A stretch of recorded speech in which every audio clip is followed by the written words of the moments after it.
Por favor, un fuerte aplauso para recibir a Javier Tello Díaz.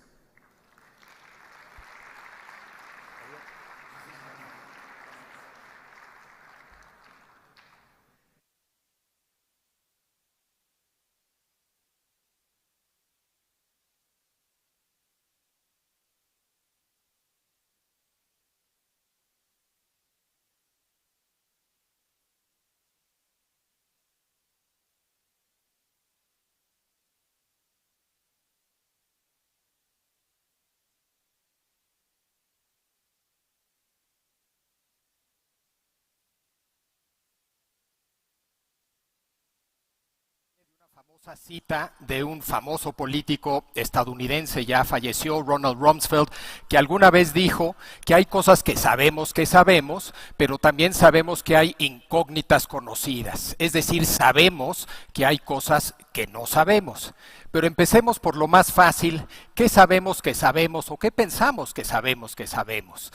Lo que sabemos, según las encuestas, es que la elección hoy, subrayo hoy, la gana Claudia. Y la gana Claudia con una ventaja, según las encuestas, relativamente cómoda de 2 dígitos, 22 puntos. Esto según el promedio de encuestas de Oráculos. Como saben, Oráculos es una página que agrega encuestas serias y hoy por hoy es su promedio. Pero dado que, dice el cliché, la única foto que cuenta es la foto del 2 de junio, creo que tiene sentido preguntar si la foto del 2 de junio podría ser por alguna razón distinta a esta que tenemos hoy de las encuestas. Y ahí es donde entran las incógnitas conocidas. Es decir, variables que sabemos que son relevantes, temas que sabemos que son importantes, pero que bien a bien no sabemos cómo puedan evolucionar, cómo se van a comportar, cómo han ido evolucionando a lo largo de este proceso electoral. Y según yo, por lo menos hay una serie de hipótesis allá afuera, cosas, variables que son incógnitas conocidas y podrían llevar a una foto distinta a las que la enseñé. Primera de ellas, una dinámica, algún tipo de dinámica de voto útil, es decir, votos que hoy están, por ejemplo, con Movimiento Ciudadano, que se pasen a la candidatura de Xóchitl y eso altere la foto que acabamos de ver. 2, no una dinámica de voto útil, sino de la volatilidad del voto. Es decir, el voto en México y en la mayoría de las democracias del mundo es sumamente volátil. La gente constantemente cambia, no porque miente en una encuesta y luego dice la verdad en otra, sino que dice la verdad en una, cambia de postura y dice otra cosa en otra encuesta, y en ese sentido es muy difícil de capturar lo que hay allá afuera.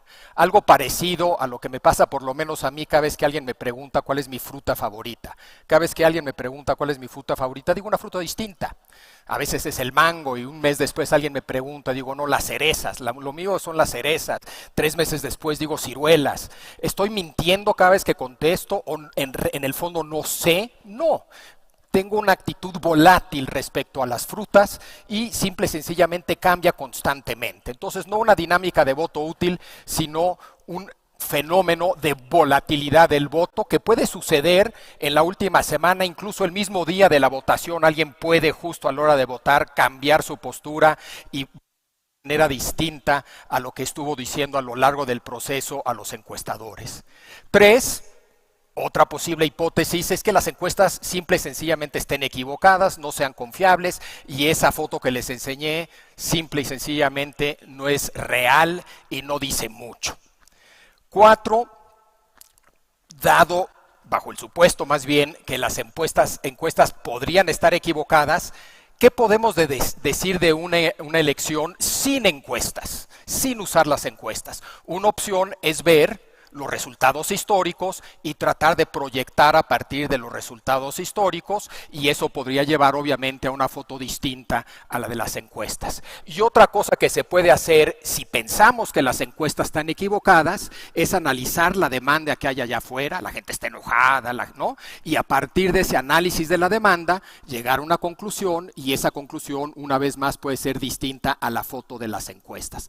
Claramente las dos primeras, el voto útil y la volatilidad volatilidad del voto operan bajo el supuesto que las encuestas son básicamente correctas, pero que hay estas dos posibles dinámicas que pueden llevar a un resultado final distinto. Las últimas dos sí parten de que las encuestas están equivocadas y tratan de llegar a alguna conclusión respecto al resultado final, analizando ya sea la historia y proyectando, o la demanda y diciendo qué es lo que podría pasar a partir de esa demanda. Me gustaría analizar cada una de estas 5 hipótesis. Empecemos con la primera, el voto útil. Si partimos una vez más de los números de las encuestas, parecería que no alcanza el voto útil. Incluso si esos 12 puntos que hoy tiene Maynes se fueran toditos con Xóchitl, la ventaja sigue siendo de 2 puntos. Sin embargo, lo que no les dije al darles ese promedio es que Oráculos opera con rangos. Y en ese sentido, el rango de Claudia va de un rango alto de 61 a un rango bajo de 49, lo mismo para Xóchitl, 39-28 y lo mismo para Maynes. En una de esas, estas encuestas sí básicamente están bien, pero las que más están bien son las que le dan el rango bajo a Claudia y el rango alto a Xóchitl. Si eso fuera real, si esas encuestas son las que realmente están capturando lo que pasa allá afuera, de repente el voto útil pareciera darle la victoria a Xóchitl. Es decir, sí hay una lógica sólida detrás del discurso del voto útil, ¿no? Una lógica sólida que, por ejemplo, no había en 2018. Por más que se diera un voto útil en 2018, no había manera de alcanzar a López Obrador como candidato. Ahora, incluso si las encuestas son correctas, en general, su rango permite pensar que se podría dar una dinámica de voto útil que le diera la victoria o por lo menos cerrara mucho la foto que les enseñé, la brecha que hoy separa a Claudia de Xóchitl. Ahora, ¿cuáles son los supuestos detrás de este argumento, de esta hipótesis de voto útil?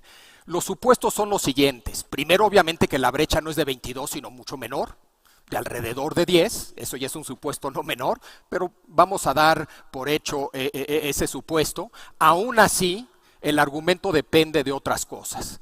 Primero, que el voto que está allá adentro en Movimiento Ciudadano es un voto de oposición. Segundo, que es un voto racional. Es decir, que responde a argumentos de, oye, fíjate que tu candidato no puede ganar, y si lo que tú quieres es que gane la oposición, y ves la distancia que hoy separa a Xóchitl de Claudia, si operas con una lógica de voto útil, igual si puede ganar Xóchitl, etcétera, etcétera, etcétera, ¿no? Que es un votante racional, dispuesto a escuchar ese tipo de argumentos y seguir ese tipo de lógicas. Y finalmente, que es un votante de corto plazo, que lo único que le importa es esta elección y solamente esta elección. Y obviamente, la pregunta es qué tan sólidos son esos supuestos. Dejo a un lado de que la brecha es menor de 22 puntos. Vamos a decir que sí es menor de 22 puntos y que está alrededor de 10, 12 puntos. Justo lo que tiene el Movimiento Ciudadano. ¿Es un voto de oposición el Movimiento Ciudadano? Pues yo diría que sí. Sin embargo, no queda claro qué tipo de oposición es la oposición que está ahí metida. ¿Es una oposición a Morena, a la 4T, a López Obrador y a Claudia? ¿O es una oposición a Morena, la 4T, López Obrador y Claudia y los partidos de siempre? Es decir, el PRI y el PAN y el PRD. Y por eso están ahí, porque rechazan ambas alternativas. Bien a bien lo sabemos, probablemente hay de las dos. Aunque sospecho que muchos que eran anti-AMLO ya se debieron de haber ido con Xóchitl. Y quedan ahí sobre todo los que son anti-AMLO, pero también anti-PRI, PAN y PRD. ¿Es un voto racional? Hombre, todos los votos tienen un componente racional. En general votamos con 3 cosas, con la cabeza, el corazón y la tripa. A veces pesa más una cosa que otra, pero en general todos votamos con una mezcla de esas 3 cosas. Entonces, ¿de que hay algo de racionalidad? Claro que hay algo de racionalidad. Pero ¿qué tanto pesa esa racionalidad? Por ejemplo, me dicen que hay muchos jóvenes ahí metidos en ese 12%. ¿Es un voto racional o es más emocional? ¿Es más un voto que reacciona a una cancioncita que vieron en TikTok o a una serie de argumentos que escucharon de el sesudo Salomón Chertorivsky o el inteligente Maynes cada vez que debaten? Pues yo sospecho que sí hay mucho de emoción ahí y en ese sentido argumentos sesudos pesarán un poquito menos. Visión de corto plazo. Yo creo que la mayoría de esos votantes realmente están pensando en esta elección y solo en esta elección. Y no tengo la menor duda que el liderazgo y tal vez la militancia dura de Movimiento Ciudadano sí está pensando en el largo plazo, en construir un nuevo partido, un partido que en un futuro pueda ganar la presidencia. Si piensas en el largo plazo, el voto útil es el voto que permite construir ese partido. Si solamente estás pensando en esta elección, el voto útil entonces sí te puede llevar a cambiar de Movimiento Ciudadano a Xóchitl, ¿sí? Entonces yo creo que estos supuestos, más allá de lo de la brecha que es menor de 22 puntos, algo de peso tienen, algo de razón hay aquí, pero creo que también hay razones para cuestionarlo, sobre todo cuestionar que si se da esta dinámica, los 12 puntos enteritos se irían de Movimiento Ciudadano a la oposición, a Xóchitl, ¿no? En una de esas dejan de votar, etcétera, etcétera. ¿Qué decir del argumento de la volatilidad del voto? Casi en todas las democracias del mundo, incluyendo la mexicana, se ha dado en los últimos años, incluso yo diría décadas, una crisis de representación, una sensación entre votantes que los partidos que existen, los partidos tradicionales, cada vez me representan menos. No hablan por mí, no me entienden, no dicen y hacen las cosas que yo quiero que digan y hagan. Una crisis de representación. Y eso lo vemos claramente en muchas democracias, incluyendo la mexicana, con una imagen de partidos en caída.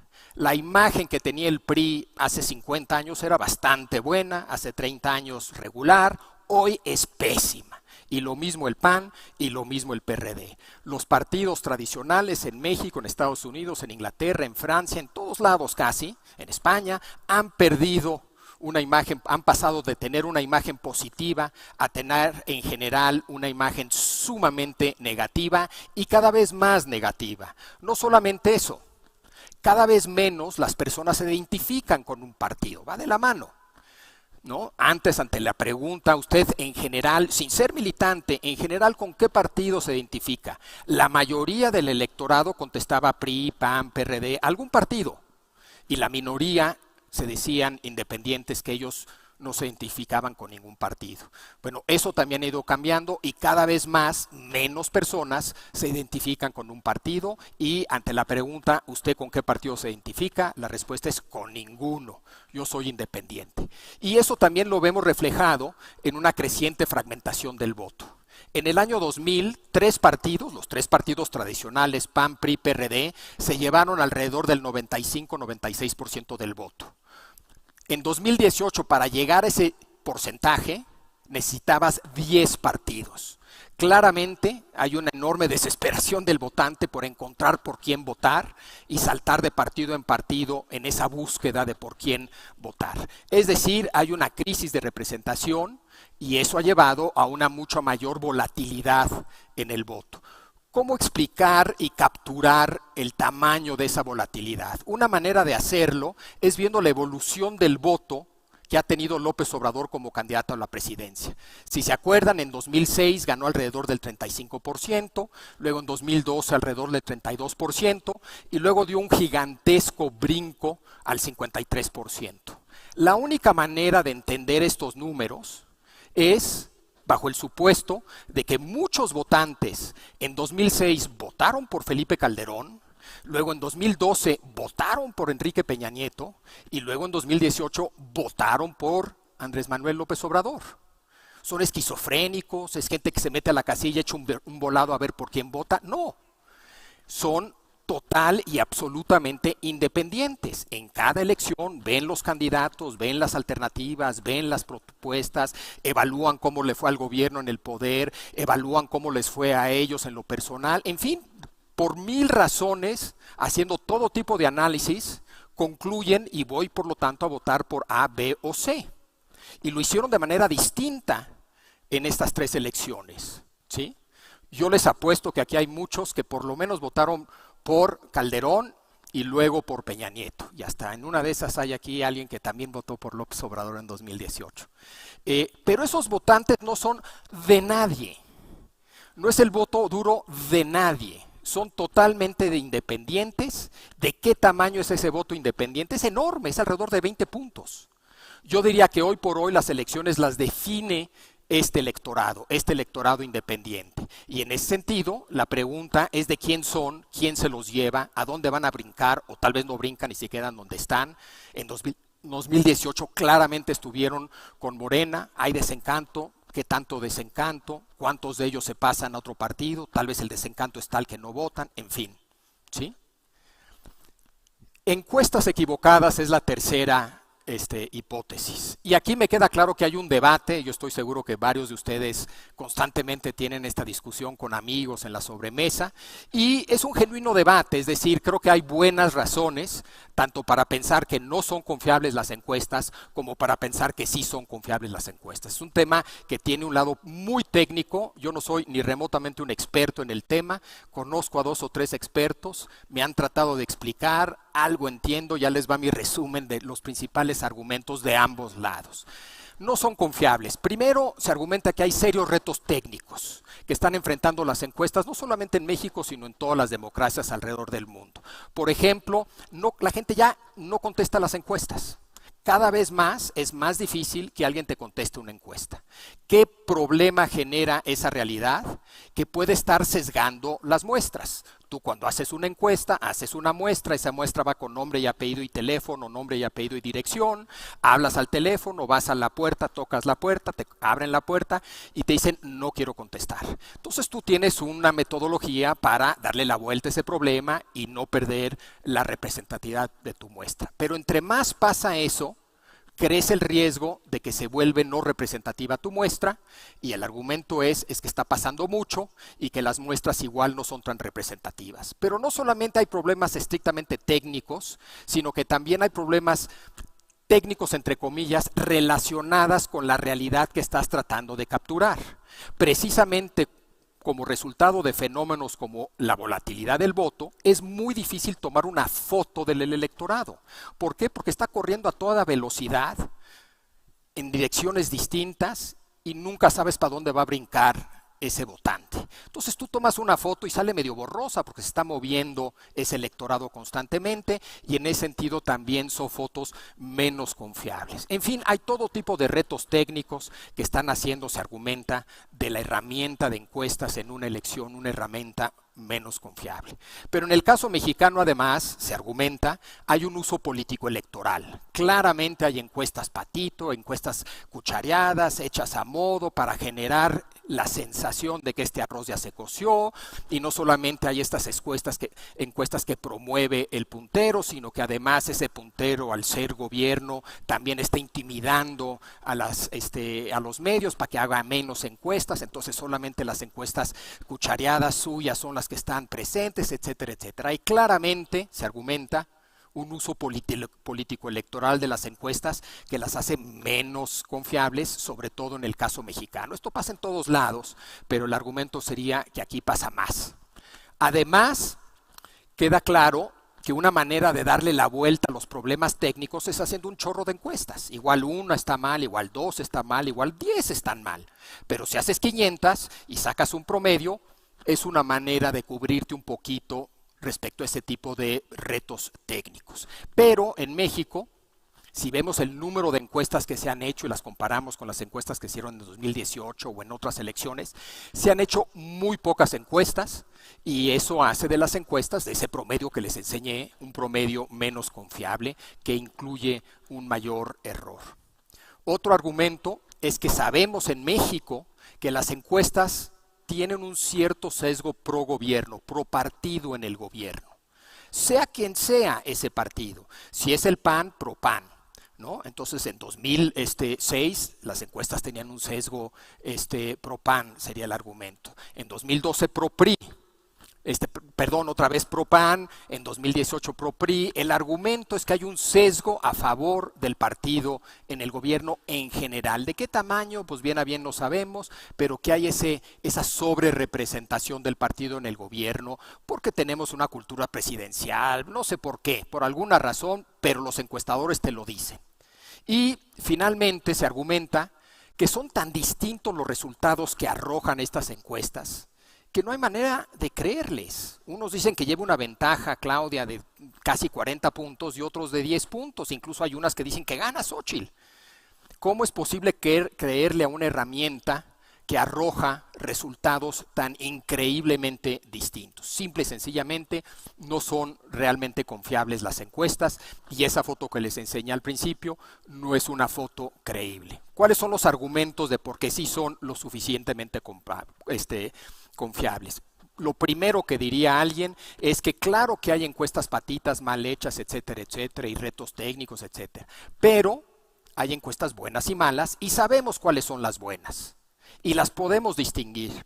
Las buenas son las que hacen pública su base de datos, la entregan a línea, hacen pública su metodología, dicen quién las pagó.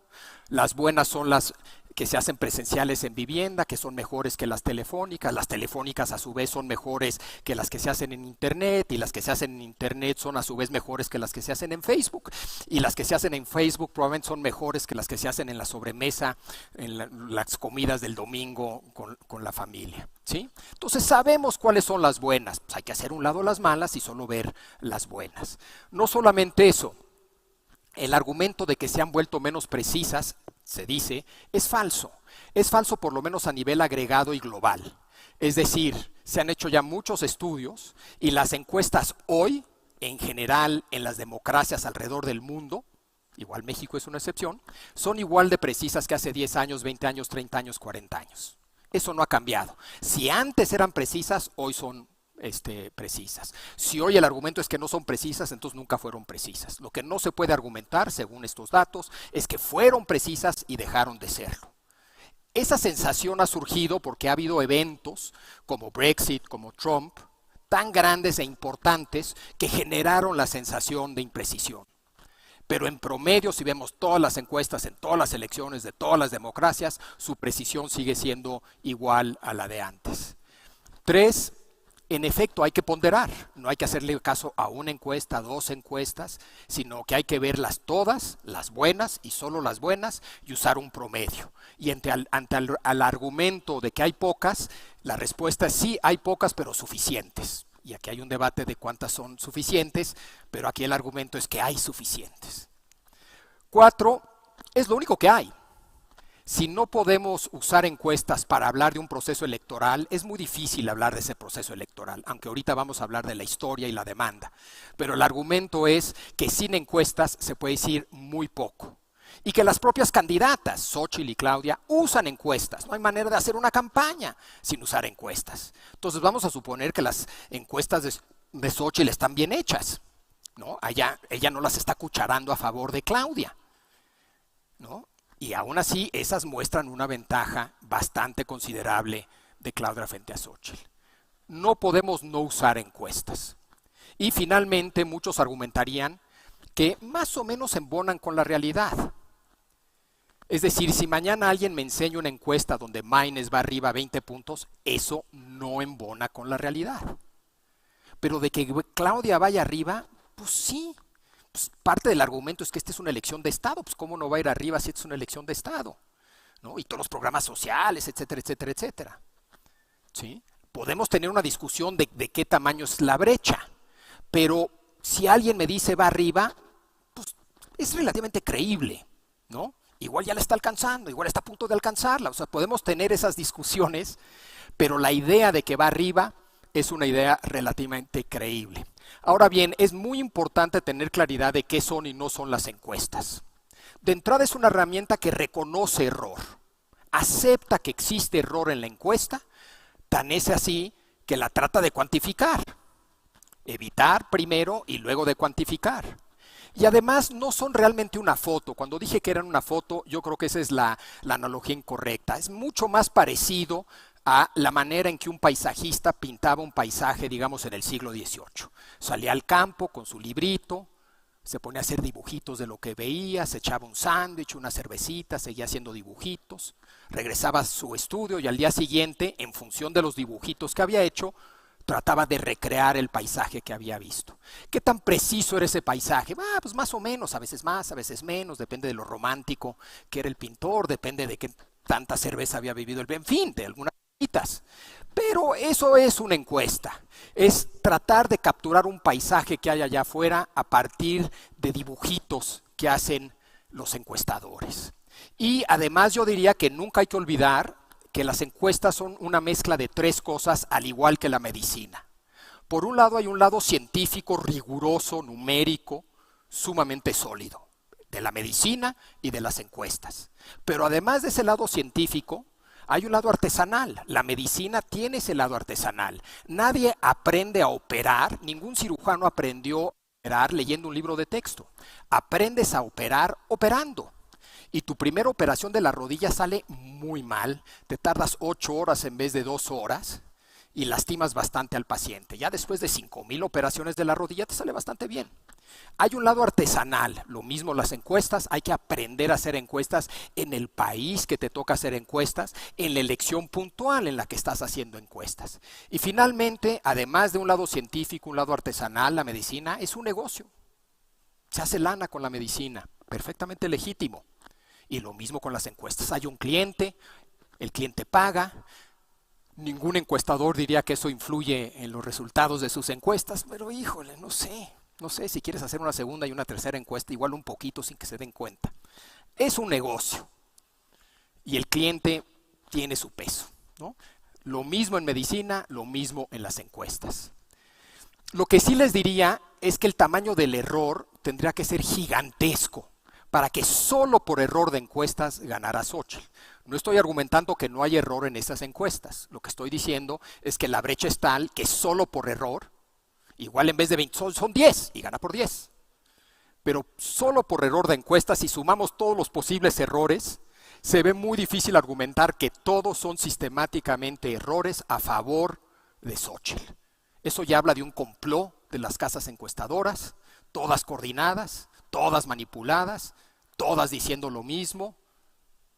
En ese sentido, ya no estamos hablando de que las encuestas están equivocadas, sino que el argumento tiene que ser que las encuestas están sesgadas a propósito y que lo que hay es un voto oculto. Ese es otro argumento, que igual es cierto, pero ese es otro argumento de que las encuestas están equivocadas. 4. Resultados históricos. Vamos a suponer que sí están equivocadas o que no son lo suficientemente confiables. ¿Qué se puede decir sobre esta elección y su resultado el 2 de junio? Algo que mucha gente ha hecho es ver la historia y tratar de proyectar. Y tenemos una elección a nivel nacional relativamente reciente, que fue la elección intermedia para Cámara de Diputados. Y como pueden ver, al sumar los votos del oficialismo y los votos de la oposición, ganó la oposición. Pareciera que allá afuera, en principio, hay más gente dispuesta a votar en contra de Morena y sus aliados que a votar a favor de Morena y sus aliados. Por lo menos en la intermedia, por lo menos para el Congreso. Y le subrayo ese 7% de aumento ciudadano, porque para que esto sea cierto, se tiene que también dar una dinámica de voto útil. Sin ese 7%, entonces gana Morena y sus aliados. Pero en ese caso, la pregunta se vuelve, ¿y cuál es la relación entre elecciones intermedias y elecciones presidenciales? ¿Predicen las elecciones intermedias los resultados de elecciones presidenciales? Pues veamos la historia completa.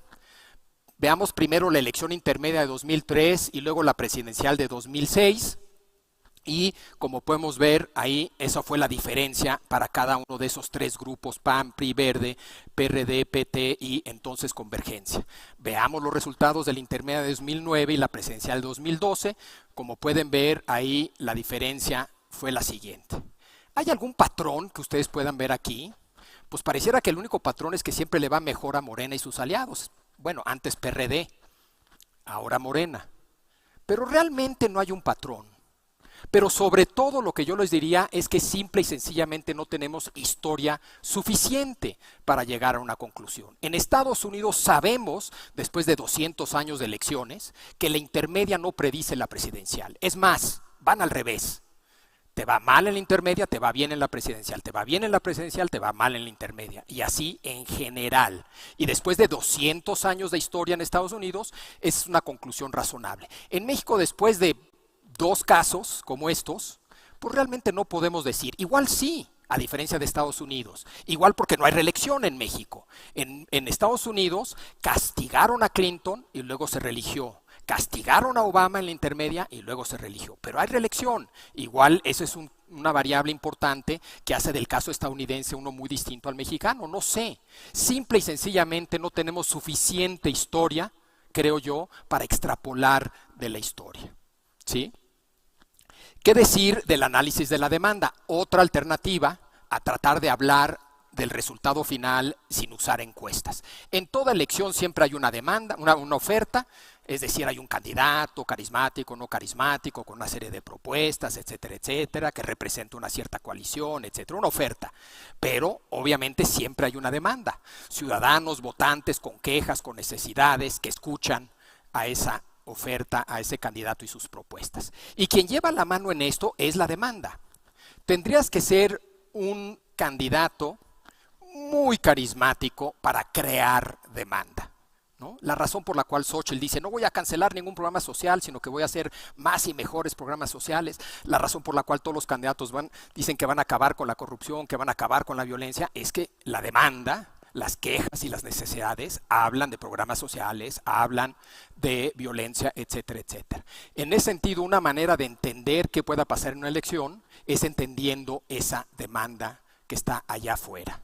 La puedes entender con encuestas, pero si no tienes encuestas, ¿cómo lo podrías hacer? Una de las maneras de hacerlo, y este es un estudio que salió, a mí me llegó en mi telefonito de AOL, o no sé si es en inglés o en español, AOL y Jones Consultores, lo que hicieron es un análisis de demanda por estado. Usaron una serie de variables, resultados pasados, edad, sexo, clase social, dándole, tengo entendido, un cierto peso a la clase media. Luego, más bien a partir de esas variables, dividieron todos los estados de la República entre estados pro-Xóchitl, pro-Claudia, mixtos y switchers. Pro-Xóchitl sería claramente, no sé, Querétaro, Guanajuato. Pro-Claudia, no sé, Tabasco, Chiapas. Mixtos, tal vez la Ciudad de México. Y switchers son los que van cambiando de elección en elección, tal vez, por ejemplo, Puebla. Y para cada uno de estos estados calcularon el número de votos que recibiría cada una de las candidatas, hicieron una suma de esos votos por estado y lleva eso a un resultado final que presentan con un análisis de sensibilidad respecto al nivel de participación, ¿sí? ¿Cuáles son los resultados que arrojó este modelito? No sé si a alguien le llegó por teléfono o en un correo. En 55% de participación gana Claudia por poquito. De hecho, yo diría que es un empate técnico. Con 63% de participación, ahí sí gana Claudia, Xóchitl con un margen ya bastante cómodo. Y si se llegara a un 70% de participación, ahí sí casi arrasa Xóchitl. ¿Qué decir de este tipo de análisis de demanda? Bueno, lo primero a decir en este caso puntual es que curiosamente empieza a ganar Claudia a partir del porcentaje de participación, que es el promedio de participación en las elecciones presidenciales en México. Si uno ve 2000, 2006, 2000, etcétera, y saca un promedio, el promedio está entre 62 y 63. Entonces suena algo medio mágico aquí, que justo el promedio es lo que le da ya la victoria a Xóchitl. Como todo modelo, y aquí estoy seguro que todos ustedes han hecho o hacen modelos constantemente, pues todo depende de la solidez de tus supuestos.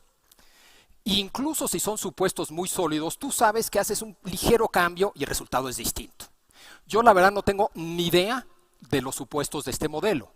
No sé cómo clasificaron un estado pro-Xóchitl, no sé cómo calcularon el nivel de participación en ese estado, no sé cómo calcularon, etcétera, etcétera, etcétera. De lo que sí puedo hablar es del supuesto de nivel de participación y la importancia de la participación. Aquí el argumento parecería ser que a mayor participación, mejor para Xóchitl. Ese es el supuesto fundamental de este modelo, yo diría. ¿Es correcto? En efecto, el supuesto es de a mayor participación, mayor la probabilidad de que gane Xóchitl. Eso a su vez depende de un supuesto de que el abstencionista promedio y recurrente tiene un perfil opositor en general, pero sobre todo anti López Obrador.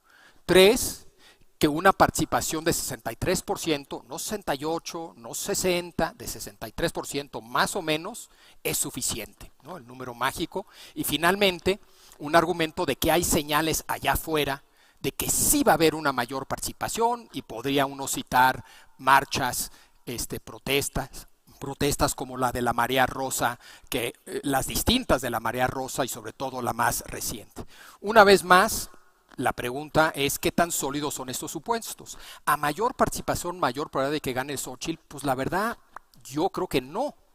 Si esa mayor participación se debe a que salen más tabasqueños y chapanecos a votar, salen más personas de la tercera edad, salen más personas que recibieron un apoyo de un programa social, eso beneficia a Morena. En cambio, si esa mayor participación es el resultado que salen más queretanos a votar, más guanajuatenses a votar, más mujeres profesionistas a votar, más jóvenes a votar, entonces sí, esa participación beneficia a Xóchitl. Es decir, de lo que se trata no es de mayor participación. Eso es bueno para la democracia en general, y yo sí quiero mayor participación y no me importa de dónde, porque yo quiero fortalecer nuestra democracia. Pero si de lo que se trata es que gane Xóchitl, hay que tratar de disminuir la participación de adultos mayores, de gente del campo, de gente de Tabasco, ¿sí? En cuanto a ese 63, pues eso sí es medio mágico, eso sí no me queda claro. Yo creo que lo usaron para promover la participación. ¿Hay señas de mayor participación? Yo creo que sí. Hace 8 meses les hubiera dicho no. Yo veía poco interés en esta elección. Pero sin embargo, por lo menos este último mes yo sí he sentido un mucho mayor interés. Es algo anecdótico, no lo puedo sustentar en datos.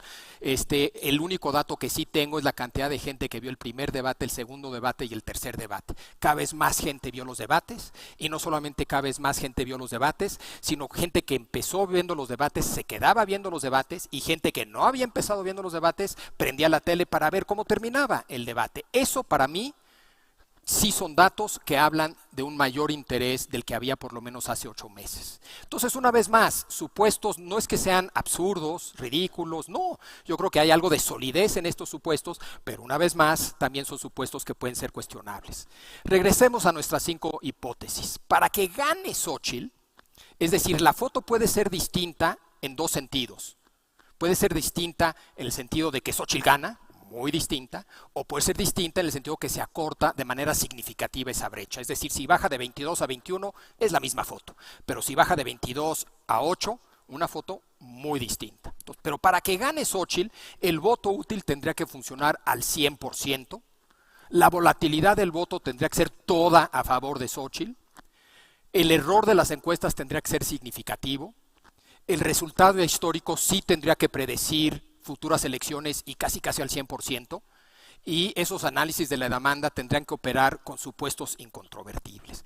La verdad, ninguna de estas hipótesis por sí sola, desde mi punto de vista, me lleva a pensar que puede ganar a estas alturas Xóchitl.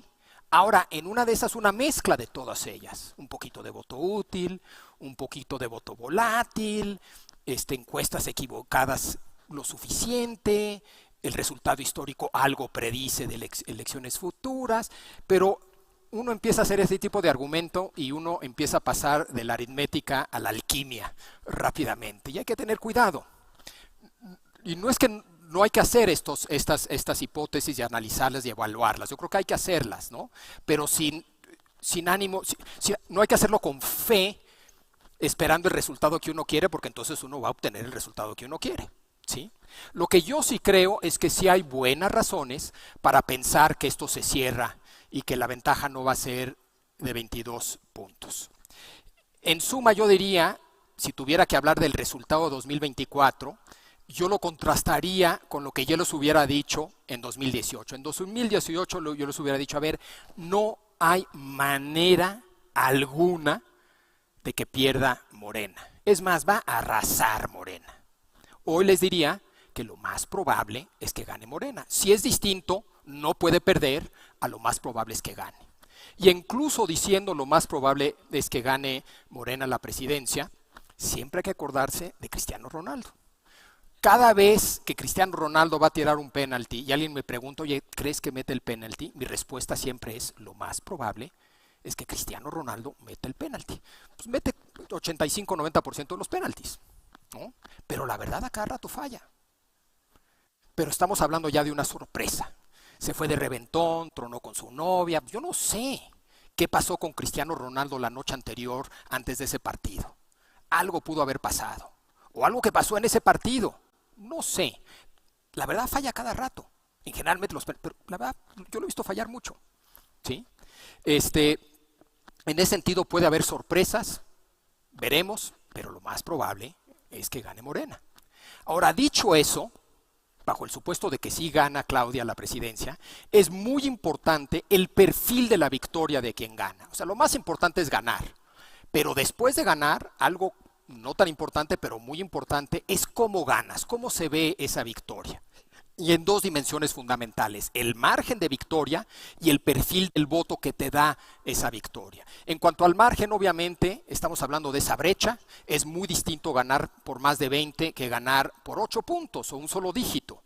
En cuanto a la distribución, tú lo que quieres es que los votos que te den la victoria estén muy bien distribuidos geográficamente, socioeconómicamente, demográficamente, ¿sí?